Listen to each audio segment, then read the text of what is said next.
Assalamu alaikum wa rahmatullah. We are finished with Surah number 16, Surah titled The Bees, and we are going to start Surah number 17, which is named Al-Israa, the Ascension.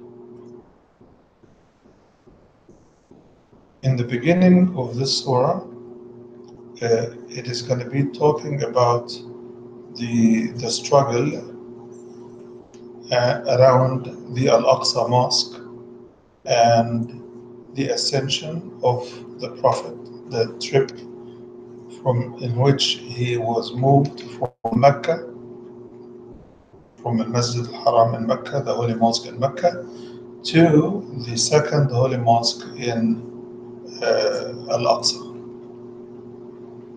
So here it starts, praised or full of praise is the one who has taken into a night journey his servant from the Holy Mosque in Mecca, the sanctuary in Mecca, to Al-Aqsa Mosque in Jerusalem, that we have blessed around it, so that we would show him from our signs.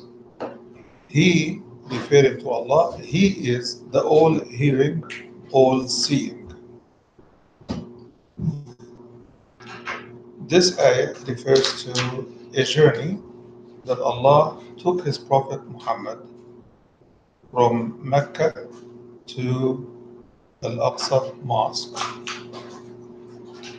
This came on the heels of the death of both his wife and his uncle.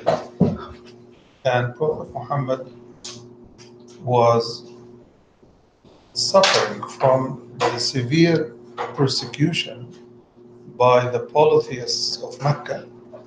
And he was very sad for the death of his uncle and the death of his wife, two of his most ardent supporters. These two people stood with him thick and thin, even though his uncle was never a Muslim. But he stood with him because he was his nephew and because he believed that he was truthful and he was honest, like mostly all other polytheists who did not believe in him. They never denied that the Prophet was honest and was trustworthy. So that year is called the year of sadness, the year where the Prophet ﷺ, for the first time since his commission as a prophet, to feel like he is alone. It is him and God, or God and him. Many of his supporters were under severe persecution, or some of them might have fled for their life out of Mecca. So the time when this trip took place, the Prophet ﷺ needed something unusual to give him comfort and to give him certainty and to give him relief from the environment of persecution. So Allah subhanahu wa ta'ala sent Angel Jibreel with a beast like an animal, and it is called Al-Buraq because it travels at light speed. So Allah subhanahu wa ta'ala prepared the Prophet for such a journey, and at night when he was worshipping Allah in the holy sanctuary in Mecca, Jibril came with this beast and he kneeled the beast to the ground and asked Prophet Muhammad to ride. And the Prophet, peace be upon him, rode that beast, and it took him overnight to Al-Masjid al-Aqsa. And in Al-Masjid al-Aqsa, he led a prayer with all the previous prophets who prayed with him in Al-Masjid al-Aqsa. Al-Masjid al-Aqsa was built by Adam, and his spot was allocated for such a project by Allah subhanahu wa ta'ala. Allah told Adam where to put this. It was built 40 years after Adam also built the Holy Mosque in Mecca. So these two places were designated as holy sanctuary by Allah, and Adam was told to build them. Later on, the Aqsa, the holy sanctuary in Mecca, which we call Al-Kaaba, it was remodeled and rebuilt by Prophet Ibrahim alayhi salam. So in that night, Allah took Prophet Muhammad from Mecca to Jerusalem. He led the prayer with the prophets, and then Jibril took him up to heaven. And when he went up to heaven, he met some of those prophets in the first heaven, in the second heaven, third, fourth, seventh heaven, until he met Allah. And Allah subhanahu wa ta'ala welcomed him in a barrage of angels, a parade of angels who also welcomed him. And he commanded him, Allah subhanahu wa ta'ala, to order his ummah, his community, his nation, his followers, to start praying 5 times a day.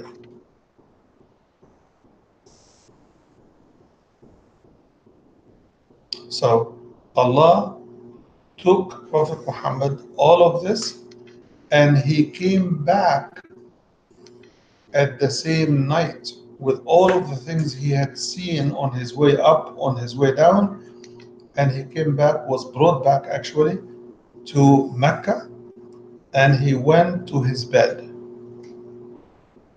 within the same night. And that was a big reason for the disbelievers, the polytheists, to question, how could he do this, right? And they went to his most loyal friend, Abu Bakr, and told him, your friend is saying that he left from here to Al-Aqsa and came back last night, and he went to bed, and this distance from here to Al-Aqsa, we do it 1 month, that we are depleting our camels and she camels and donkeys and horses, 1 month going up, 1 month going down. How could he do it in one night? Do you believe him? Abu Bakr had not heard yet from the Prophet. So when they posed this as a challenge for Abu Bakr to second guess the Prophet ﷺ, he said, if he had said it, it has happened. Which means he is telling them, if it is a lie, it is your lie. If he had said it, it's truth, and I believe it.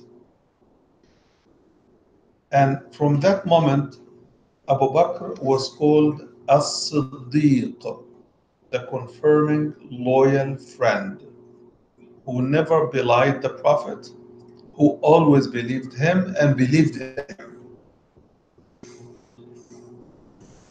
Can you say that the Arabic word again? As-Siddiq, you wouldn't know it. I don't know what it sounds like. Yeah, that name that was attached to Abu Bakr is like you say, this person never belied the Prophet, never belied him. So he took him for the truthful one he has always been, and he knew that. So when they wanted Abu Bakr to second guess him and say that is impossible or something like it, he stood tall with his faith in the Prophet, and he said, if it is a lie, it is yours. If he has said it, it has happened.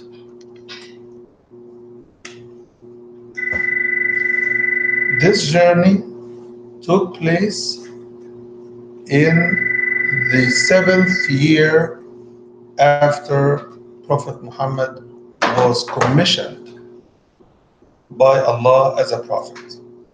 The seventh year, and this is when prayer started to become mandatory on the believers. I hope that this background would give you some idea about what the ayah is talking about. This is the first ayah in Surah number 17. Then ayah number 2, it says, and we have given Moses the book, and we have made it as guidance for the children of Israel,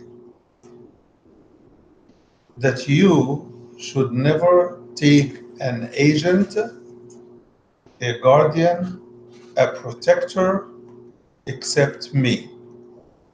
So this is the covenant that Allah has taken from the children of Israel, that they should never take another God as God. They should never rely on anyone but Him. They should never ask anyone but Him. They should give their loyalty to no one but God. So here are three issues. Moses being commissioned as a prophet, and Allah is citing what his mission was. And he has been given the book, and the reference of the book here is the Torah, as we all know.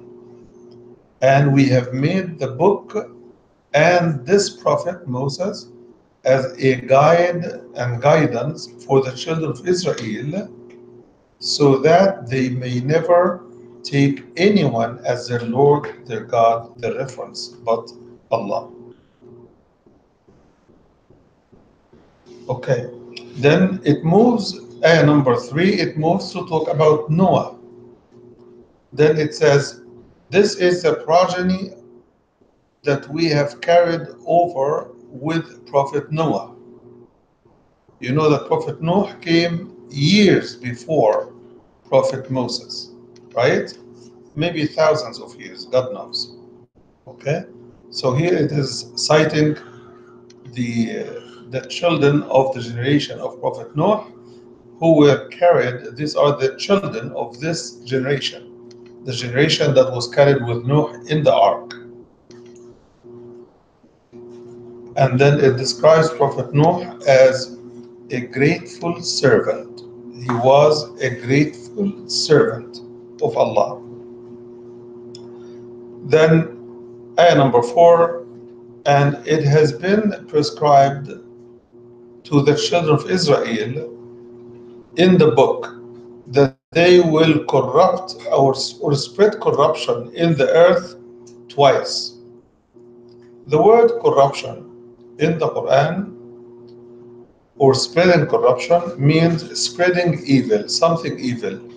Mostly it refers to killing or something close to killing, war, unjust wars, or spreading unjust treatment like usury, like selling something that's prohibited or doing something that's prohibited, like the people of Lot, the people of Shu'aib.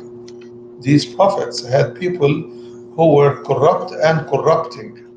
So here Allah is saying that it has been prescribed that the children of Israel would be spreading corruption in the earth twice, which means major corruption.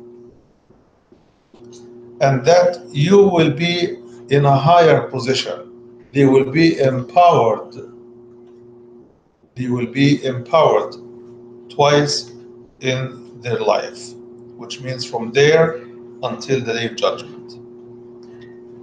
Then it says, when the first time comes by, we would send against you servants of ours who are very formidably strong, and they will go through your houses, and it is an appointment that is done. And this may be the time when the Babylonians came and attacked the children of Israel in the Holy Land, in Palestine, in Quds, in Palestine, Jerusalem, and they took the children of Israel out of Jerusalem and enslaved them into Iraq. The Babylonians did this. Okay? They were very formidable. They came to the Holy Land and they asked the children of Israel about someone in the prison. They said, "Who is this?" They said, "One of our prophets." And the Babylonians said, "You imprisoned your own prophet?" Yeah, yeah, yeah, he is a false prophet. So the Babylonians, they made up their mind that those people are really corrupt. This generation, this group is really corrupt. So they picked them up as slaves, they enslaved them, and they took them as captives back to Babel. So this is the first time of corruption, which is the time when they refused their prophets and they started to kill any prophet that they don't like, claiming that he is not really a prophet. And then ayah number 6, it says, "Then we have given you power again against your enemies, and we have provided you with wealth, money, resources, and children. And we have given you a louder call, a louder voice." And this time, some scholars put it as these past 70 years, when Israel is empowered, they have the louder voice in the media all over the world. They have control over financial institutions all over the world, governments, and so on and so forth, whether directly or indirectly through their lobbies.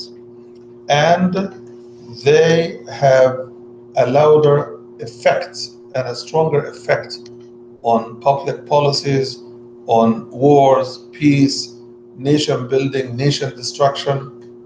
So this is seemingly the second corruption that they have on earth. They amassed a lot of weapons and they got together from all over the world in one spot in Palestine. They destroyed an existing nation, claiming they never existed here. This is our land. And they keep attacking their neighbors, whether by war or politically or financially. They try to destroy their neighbors to feel safe. So this is the second time. So ayah number 6, it says, "If you do good, you do good for your own selves. And if you do bad, you're doing it to the detriment of your own self. Then when the latter promise comes in or comes by, okay, they will come back and they will smite your faces and they will enter the holy mosque the holy mosque of Al-Aqsa, as they entered it the first time. And they will destroy the uppermost they can reach."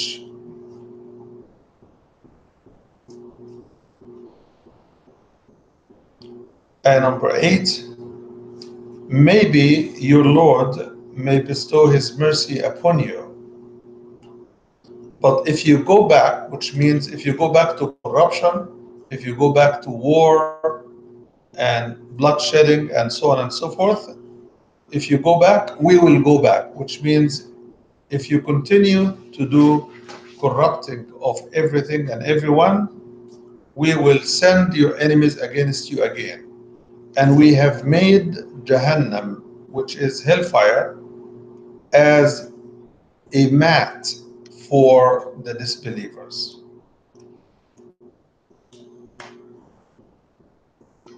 This section, as you have heard, it's talking about a brief synopsis of the history of the children of Israel and their descendants and their claims and their corrupting the environment in which they are and their transgression against others, especially their own prophets and other people, and the cycle of power and weakness that they will go through until the day of judgment or close by.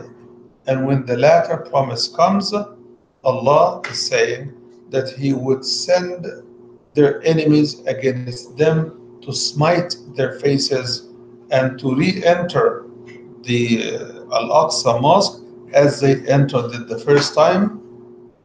And this happened one time before when Umar ibn Khattab went into Jerusalem and he allowed everybody to keep their temple, Christians to keep their churches. He was actually invited to pray in the church because at that moment there was no mosques built. Everything was used by Christians and Jews. So when Muslims conquered this area in their fight against the Romans and they kicked the Romans out and they freed the Arab Christians and the Arab Jews from the Roman control, they let them hold on to their worship places and they refused to pray in the church as they were invited by the Bishop of Jerusalem.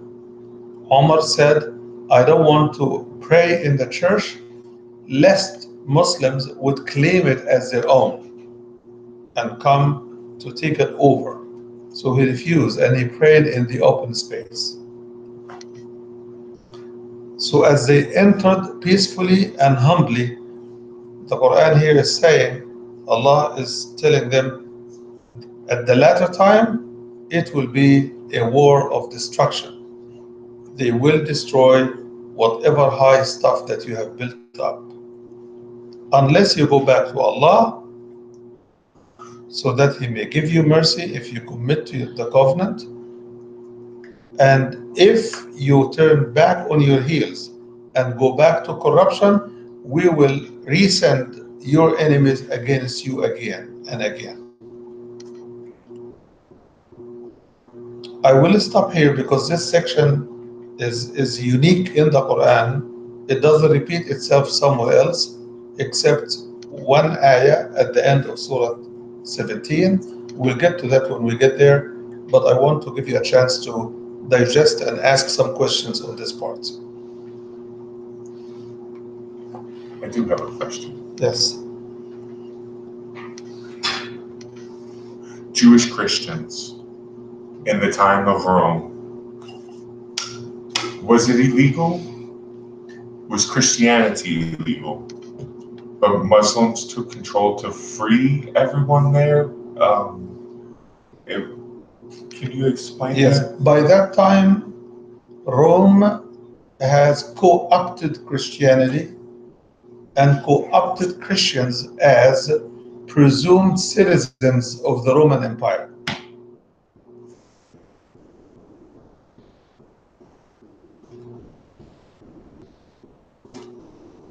And there has always been a tug of war between the Persian Empire and the Roman Empire.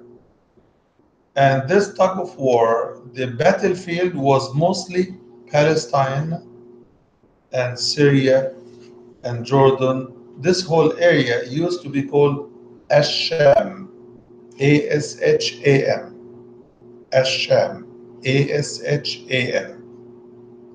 So that area was occupied by Romans and they were controlling and persecuting all the inhabitants of the land they occupy. Wherever they occupy a land, they control it. Taxes, curfews, killing, stuff like this. And they wanted to use. Hold on 1 second about that. Was that after or before the Prophet? No, I said that was going on about 400 years 350 years almost, or 80 years before the commission of the Prophet. Okay. Okay? And this tug of war continued, and we have a surah that is named Ar-Rum, the Romans. It talks about this tug of war. It talks about the struggle between Persia and Rome to control this fertile area of northern Arabia, which is what's called Asham, and Palestine, Jordan, Syria, Lebanon, all of this area was one piece of land called Asham. Okay? It was full of Christians mostly.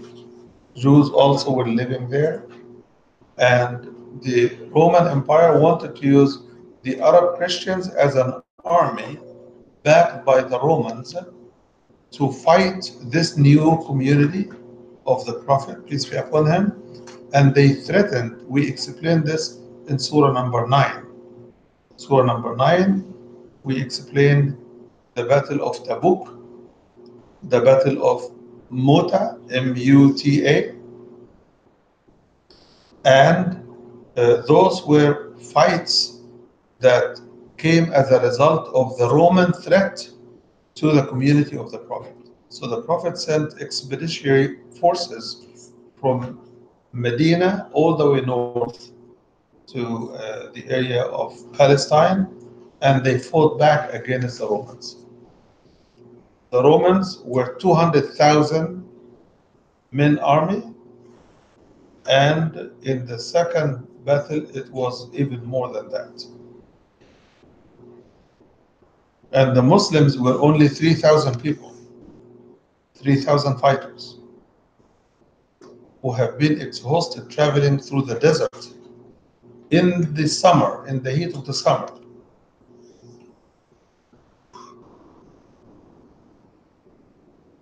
So this is the background of this area and the struggle. So when Muslims came under the third caliph, Umar ibn Khattab, they had known the area very well because they had fought there before. And the Roman Empire had been weakened by constant fights with Persia. So they went there, they kicked them out, and they conquered Jerusalem and the surrounding area. And they let the Christians keep their churches, the Jews keeping their own synagogues or temples. And they refused to harm them. And they gave them what is called the Umarite covenant, the covenant of Umar, that they are to be protected in their worship, they are to be protected in their places of worship, their families, their children, their women, they should not be harassed, and they only need to submit to the leadership of the Muslim community that came there, and at the same time to stop cooperating with the Roman Empire and the Roman forces. So it was sort of very liberating operation for this northern part of Arabia.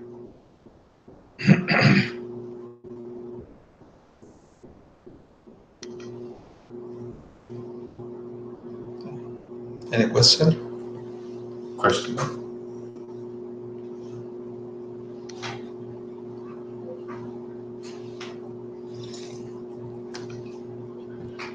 Okay, then we'll continue with ayah number 9. Ayah number 9 is going to chart a new set of ayat here to give us some insight into what the Quran means for us. So it says, this Quran, this recital, this book that you are reciting, certainly guides to that which is better, that which is empowering, and gives good news for the believers who do righteous deeds, that they have a great reward. And for those who do not believe in the latter life, we have prepared painful torment. So here the entry is this Quran, the Quran that we have in our hand, certainly and definitively guides to that which is empowering. It empowers man against himself, his desires, his shortcomings, his weaknesses, his flaws. Okay? And it gives good news for the believers who do righteous deeds, that they will have a great reward. And number 10, and those who do not believe in the latter life, we have prepared for them painful torment. So, what is the relationship between the good news for the believers and the bad news for the disbelievers who don't believe in the hereafter? The relationship is if they follow, those who follow the Quran, they will be given the promise of real good life. And those who do not follow the Quran or belie and deny the Quran, they will be only given the promise of a bad, severe, painful torment. Ayah number 11 is a very deep concept. It says, man calls on Allah and asks for what's evil the same way he calls and asks for what is good, what is in his interest. And man is by nature hasty. He hastens everything. What does this ayah really mean? What is it talking about?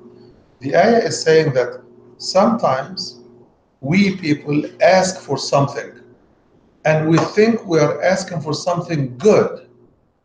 I want to marry this girl. I want to buy this car. I want to get this house, right? And we don't know if what we're asking for is really in our interest. Is it good for us or is it not? Right? But we ask out of hastiness. We just want what we want. It's like children.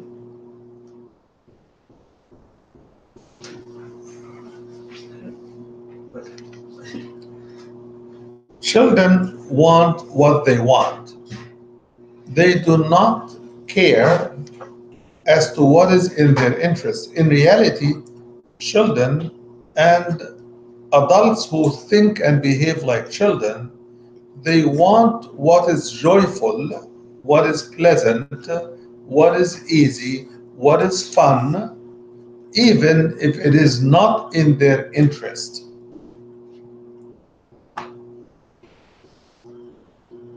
Now we can see this picture vivid and clear.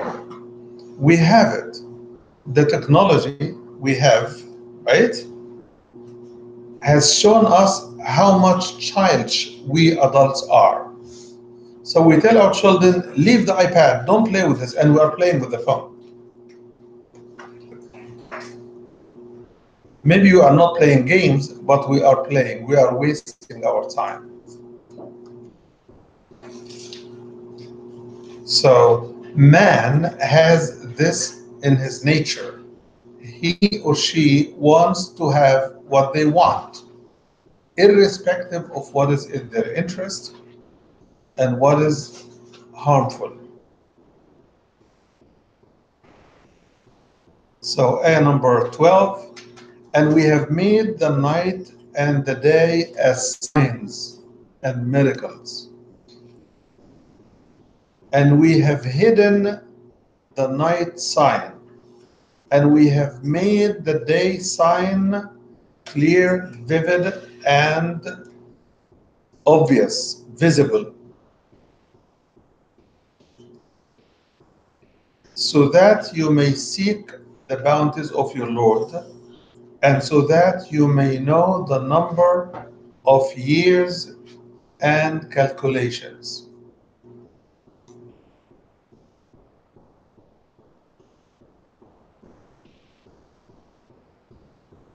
And everything we have detailed in great details.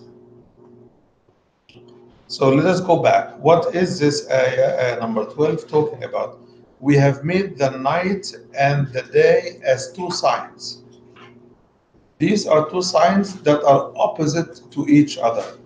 The night is dark. It is difficult to see at night, right? And the day is lit. And as such, you could see everything in the daylight. So we have made the day for you lit up so that you may go out of your homes and seek to earn your provision from the bounties of Allah.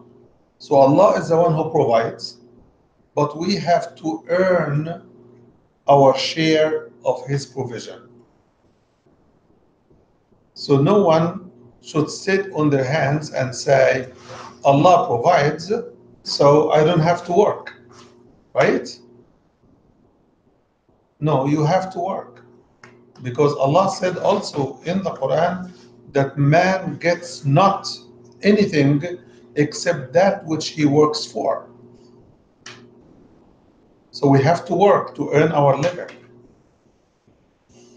This also points to the fact that the day is meant for working, putting the effort, roaming the earth, working the fields, working the factories, working everything that you want. And the night is meant to be dark, it's meant to be quiet, it's meant to be calm, so that you could rest, recuperate, reclaim your energy, and then get to another day. So the daylight is meant for going to school, going to your work. When the night comes, then it is meant for you to start taking rest, sleeping, to get your blood rejuvenated, to get your energy rejuvenated, and to renew your energy for the following day.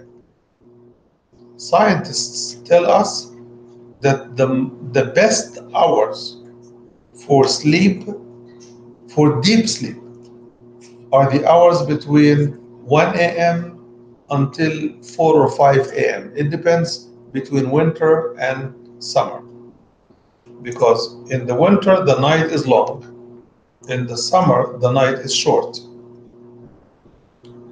Which also means Allah knew it in His divine wisdom and knowledge that in the winter, we need more time to sleep and rest. In the summer, we need less sleep time. So the day is always longer in the winter, the night is always longer in the winter and shorter in the summer, and the day is the opposite. So Allah here is saying that Allah has made the night and the day as signs of His. If you fly to the east at night and you fly through the sunrise, you will see how the darkness starts to unfold into light and it fades away as you're going east. It's a sign, it's a miracle. Okay? How the night comes out of the day and how the day comes out of the night. It is like they cover each other. So when it is sunset, the night covers the day and the day fades out in the night. And that's why the light starts to dim and dim and dim until it becomes fully dark after sunset, right? And you see it after you pray Fajr in the early morning, right? At dawn time, you see the night is fading out and the day is taking over. These are signs that show us the power of Allah, that He controls not only the earth, but the sunlight, the daylight, and the darkness of the night. So we have obscured the sign of the night, which means that we have made the night dark, right, and the day lit, so that you may earn from the bounties of your Lord, and so that you may know the number of years and calculations. This ayah has been used by Muslim scholars to come up with the conclusion that to determine the calculation for prayer, we use the sun. And that's how we get the timing according to the watch. The watch tells us which time in the day we pray Zuhr or Asr, the noon prayer and the mid-afternoon prayers, right? And we follow that. This is done based on calculations, right? And also calculations could be used.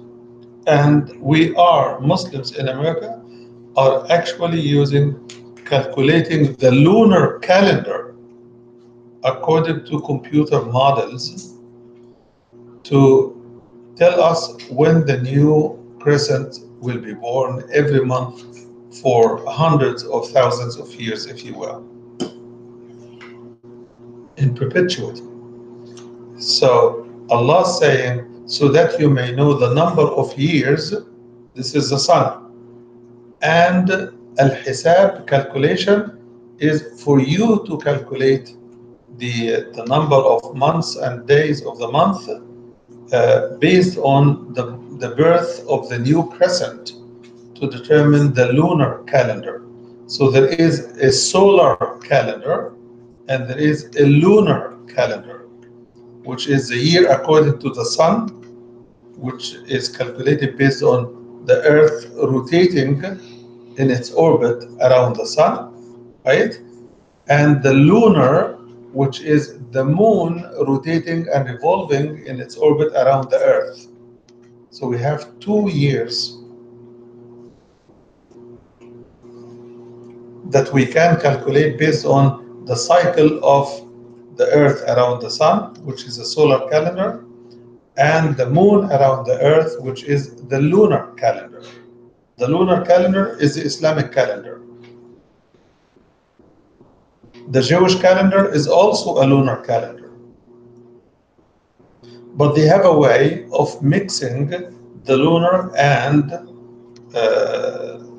Gregorian or solar calendar to adjust their lunar calendar 10, 11 days every year to keep it fixed on the solar calendar.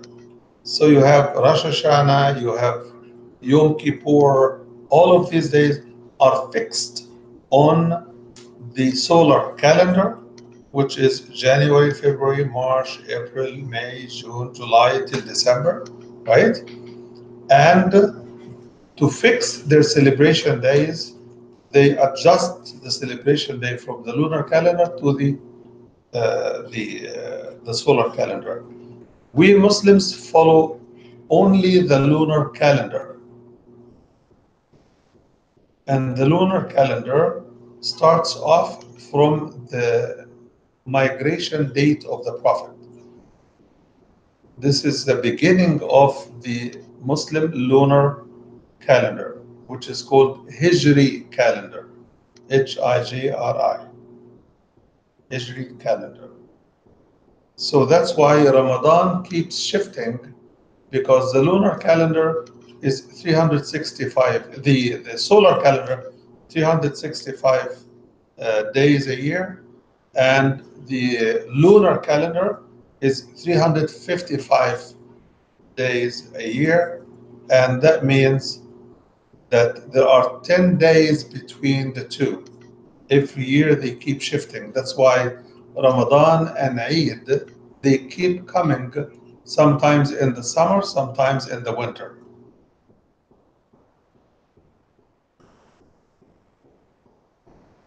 You get that? Question. Yes.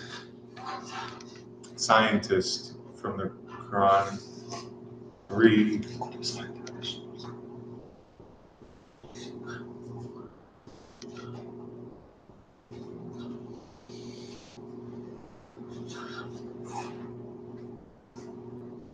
Does the Quran say that it's 365 days, or is it scientists who have created the 365 days? Which one has the 365? See, there are about 10, 11 days difference between the two, between the lunar calendar and the solar calendar. Which means what? It means by the time the Earth has rotated all its orbit, it means it has rotated around itself 365 times.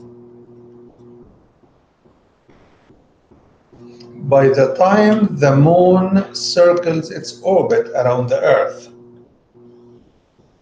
it means that it has circled and the Earth has moved around itself 355 days or 54 days.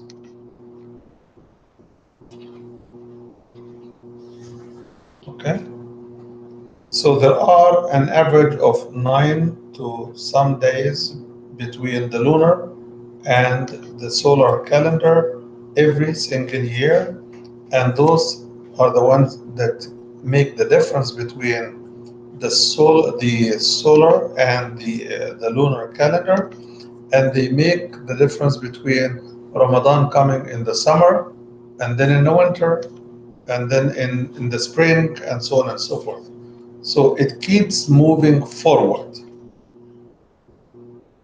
So last year Ramadan was in June. This year Ramadan was in late May, right? The year before these 2 years, it was July. So it keeps moving 10, 11 days or 9 days every year. Okay. When you read in Surah Al-Kahf, which is Surah number 18, which is coming after this, when we get there, you will realize that Allah has said that the people of the cave stayed in their cave 300 years and plus 9. 300 years plus 9. So by the lunar calendar, it is 309 years. By the solar calendar, it is 300 years.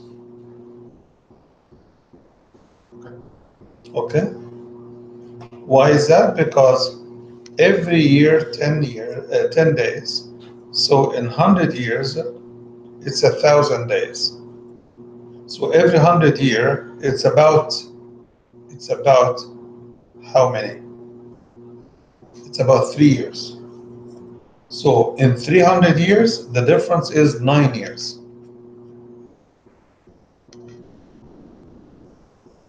Okay? Question.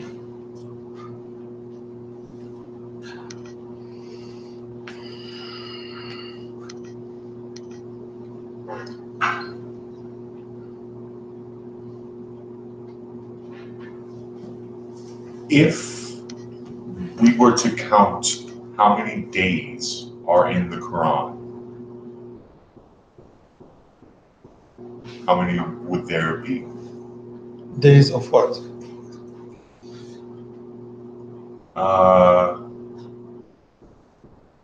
And if you were to go through all of the stories and total up how many days are talked about, would it equal 365? Let me go back to my previous answer to your previous question.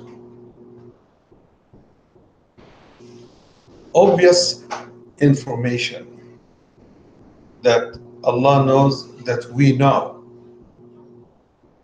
The Quran does not dwell on it. If the Quran touches on it, it's just to draw our attention that everything Allah has created is a sign and a miracle and a proof of His power, that He has created everything. Okay? So, for example, Allah knows that the earth is running in an orbit around the sun. It takes the earth 365 or 66 days to go all circle. So the Quran does not tell us it takes 365 or 66 days every year for the earth to go around the sun. The Quran lets us count those and know it for ourselves. Okay. The Quran does not tell us that the earth rotates around itself once every 24 hours. It lets us count the hours ourselves, right? Because it's a fact that's physical, we can see it, it's visible, and that's how our day goes.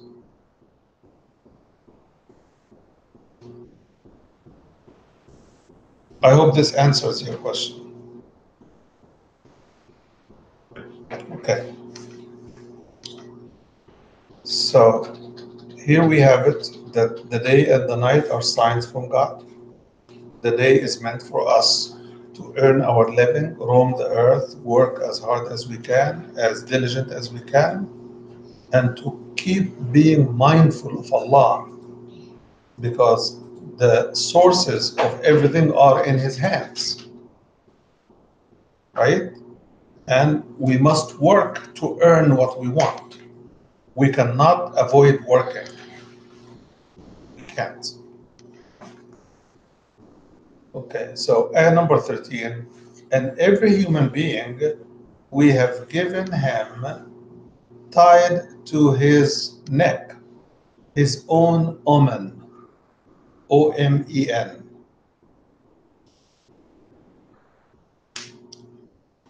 What is an omen? Omen is a sense of fate, a sense of destiny.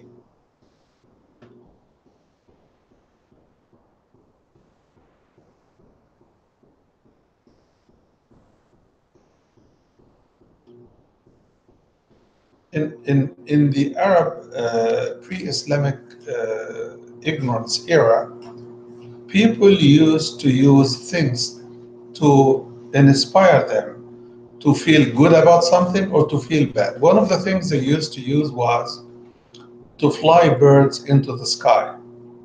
And if the birds go right, they are optimistic.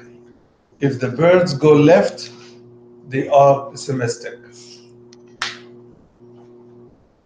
Polytheists used to tell Prophet Muhammad, like any other disbelievers, when they don't like something, they say, "You are our bad omen."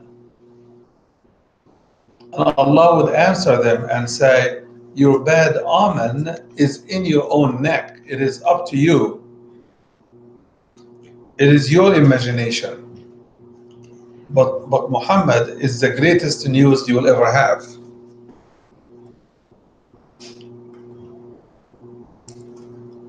In another place in Surah Yasin, Yaseen, Allah says, "Your omen is with Allah," which means your fate is actually with Allah.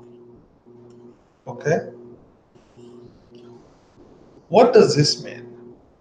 On the day of judgment, people will come with their book of records hanging to their necks, and it will be open for them to see it for themselves. And this will be the real omen, good or bad.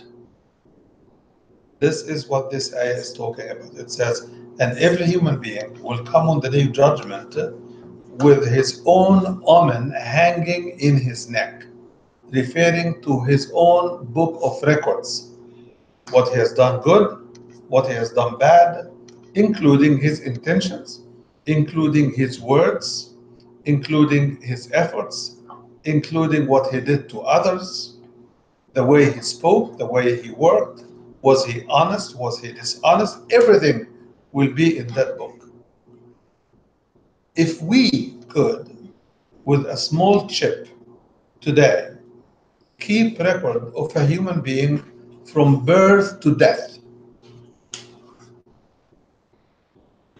why shouldn't it be easy to understand that Allah has better recording devices, right?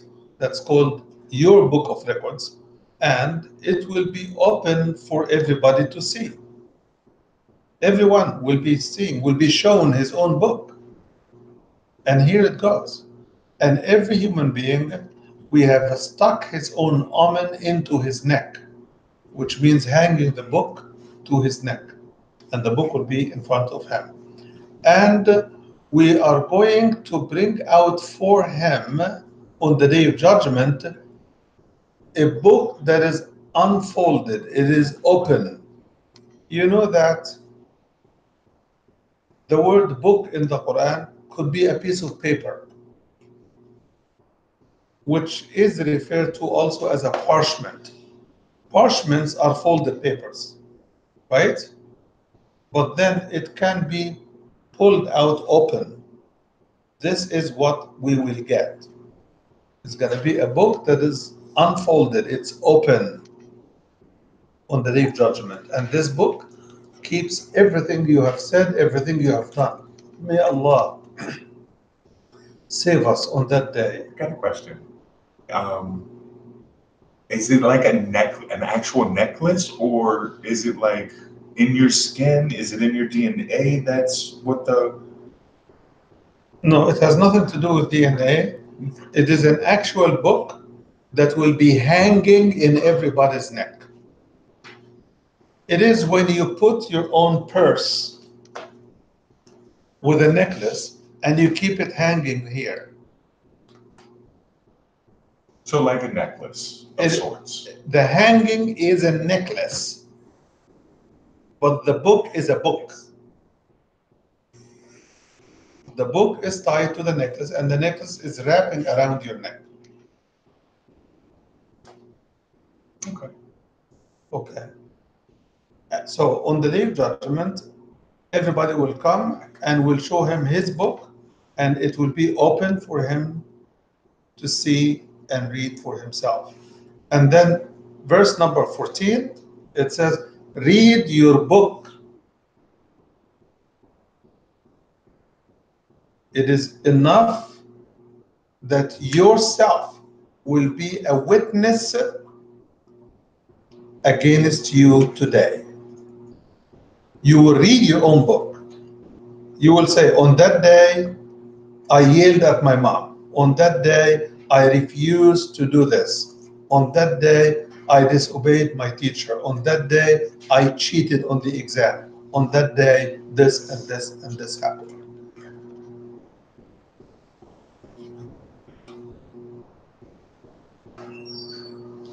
So you say, how long will it take then? I'm sorry. You will say, how long does it take then for a single person to be accounted? It's going to take generations. But the Quran answers this by saying that Allah is very swift in account. So you will do all of this before Allah and you will be sent to your fate. May Allah make our fate paradise.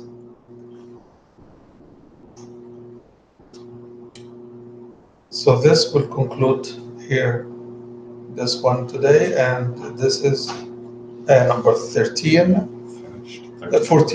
14, and we will start in number 15 next time.